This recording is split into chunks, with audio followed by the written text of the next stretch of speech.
UDF ആവശ്യപ്പെട്ടു. വിഷയത്തിൽ നിന്ന് ശ്രദ്ധ തിരിക്കാനാണ് രാഷ്ട്രീയ ഗൂഢാലോചന ആരോപണമെന്നും പ്രതിപക്ഷത്തിന്റെ ആരോപണം വന്നു. ഇതിൽ കൃത്യമായി ഇതിന്റെ നടപടികൾ ഉണ്ടാവണം. അതാവശ്യപ്പെട്ടത് ഞങ്ങളാണ്. ഇതുപോലത്തെ പ്രസ്താവന നടത്തുന്ന മന്ത്രി എത്ര നിരുത്തരവാദിത്വപരമാണ് പറയുന്നത്.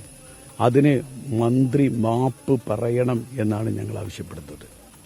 ഇത് എൻ്റെ ഒരു ആവശ്യം മാത്രമല്ല, ഇതൊരു രാഷ്ട്രീയ ആവശ്യമല്ല.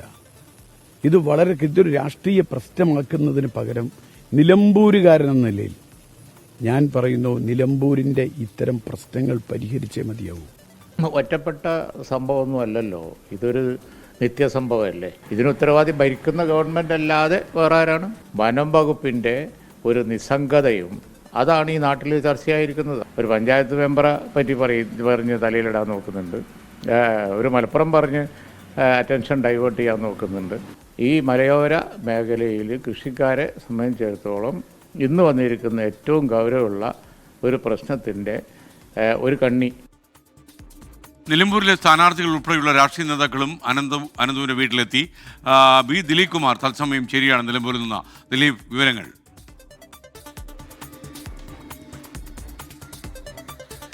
SK നിലമ്പൂരിലെ ഉപതെരഞ്ഞെടുപ്പ് പ്രചാരണ രംഗത്ത് ഇപ്പോൾ സജീവ വിഷയമാകുന്നത് ഈ 15-കാരൻ അനന്തുവിന്റെ ദാരുണ മരണമാണ്. മീൻ പിടിക്കാനുള്ള ശ്രമത്തിനിടെ വഴിക്കടവ് വെള്ളക്കട്ടയിൽ 15-കാരൻ അനന്തു ഷോക്കേറ്റ് മരണമടഞ്ഞ ഈ സംഭവം അത് വലിയ രാഷ്ട്രീയ ചർച്ചയ്ക്കാണ് മണ്ഡലത്തിൽ വഴിയൊരുക്കിയിരിക്കുന്നത്. പ്രത്യേകിച്ച് വനമേഖലയാണ് നിലമ്പൂർ മണ്ഡലം. നിലമ്പൂർ നഗരസഭയും 7 പഞ്ചായത്തുകളും ചേർന്ന ഈ മണ്ഡലത്തിൽ ഈ 7 പഞ്ചായത്തുകളിലും വന്യമൃഗശല്യം നേരിടുന്ന സ്ഥലങ്ങളാണ്. അതുകൊണ്ട് തന്നെ അവിടെയുള്ള ജനങ്ങളുടെ നിത്യ വിഷയമാണ് ഈ വന്യമൃഗശല്യം എന്നത്. ആ വിഷയവുമായി ബന്ധപ്പെട്ടാണ് ഇപ്പോൾ രാഷ്ട്രീയ പ്രചാരണത്തിന് ഇത് ഒരായുധമാക്കാൻ UDF തീരുമാനിച്ചിട്ടുള്ളത്.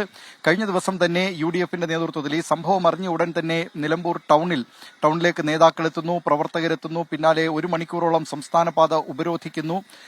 അങ്ങനെയുള്ള സംഭവങ്ങളൊക്കെ ഉണ്ടായി. അത് ഒരു രാഷ്ട്രീയ ഗൂഢാലോചന ഇതിൽ ഭരണപക്ഷം സർക്കാരുമൊക്കെ കാണുന്നുണ്ട്. അതാണ് വനമന്ത്രി AK ശശീന്ദ്രന്റെയും CPIM സംസ്ഥാന സെക്രട്ടറി MV ഗോവിന്ദന്റെയും വാക്കുകൾ കൂടി പ്രകടമായത്. പക്ഷേ ഈ ഗൂഢാലോചനയ്ക്ക് അപ്പുറം ഈ കർഷകരുടെ പ്രശ്നങ്ങൾ എങ്ങനെ പരിഹരിക്കണം എന്നത് സംബന്ധിച്ചുള്ള ചർച്ചയായിരിക്കും മണ്ഡലത്തിൽ കൂടുതൽ സജീവമാവുക. ഇന്ന് ഈ നേതാക്കളും പ്രവർത്തകരും ഒക്കെ തന്നെ മരണമടഞ്ഞ അനന്തുവിന്റെ വീട്ടിലേക്ക് വന്നുകൊണ്ടിരിക്കുകയാണ്, കുടുംബാംഗങ്ങളെ ആശ്വസിപ്പിക്കുകയാണ്.